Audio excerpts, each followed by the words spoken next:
নমস্কার বন্ধুরা, আপনি কি স্বাস্থ্যসাথী কার্ডের সুবিধা পান? তাহলে আজকের এই ভিডিওটি আপনার জন্য অত্যন্ত গুরুত্বপূর্ণ। পশ্চিমবঙ্গ তথা দেশ জুড়ে চিকিৎসা ব্যবস্থা নিয়ে মোদী সরকার এবং মমতা সরকারের কার্ড নিয়ে এক বিরাট বড় ঘোষণা। স্বাস্থ্যসাথী কার্ড থাকলে এবার আপনারা পাবেন আয়ুষ্মান ভারতের সুবিধা। ঠিক কি ঘোষণা হলো? আজকে সাধারণ মানুষ ফ্রিতে 5 লক্ষ টাকার চিকিৎসা পাবেন, সমস্ত কিছু এই ভিডিওতে আলোচনা করা হবে। তাই ভিডিওটি স্কিপ না করে শেষ পর্যন্ত দেখুন। আসলে রাজ্যে স্বাস্থ্যসাথী বনাম আয়ুষ্মান ভারত নিয়ে রাজনীতি বহুদিনের।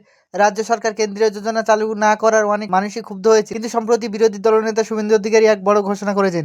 তিনি সাফ জানিয়েছেন, রাজ্যে যাদের যাদের স্বাস্থ্যসাথী কার্ডের নাম নথিভুক্ত আছে, তারা নিয়ম বা আপডেট এলে তারা কেন্দ্রীয় সরকারের আয়ুষ্মান ভারত যোজনার সুবিধাও পেতে পারেন। অর্থাৎ একটি কার্ডের ডেটা দিয়েই কেন্দ্রে এক বড় স্কিমের সুবিধা পৌঁছে দেওয়ার পরিকল্পনা চলছে। অনেকেই মনে প্রশ্ন, এতে সাধারণ মানুষের কী লাভ হবে? রাজ্য সরকারের স্বাস্থ্যসাথী কার্ড নিয়ে মূলত পশ্চিমবঙ্গ হাসপাতালগুলোতে এবং বাইরের কিছু নির্দিষ্ট হাসপাতালই পাওয়া যায়, কিন্তু আয়ুষ্মান ভারত হলো একটি জাতীয় স্তরের প্রকল্প।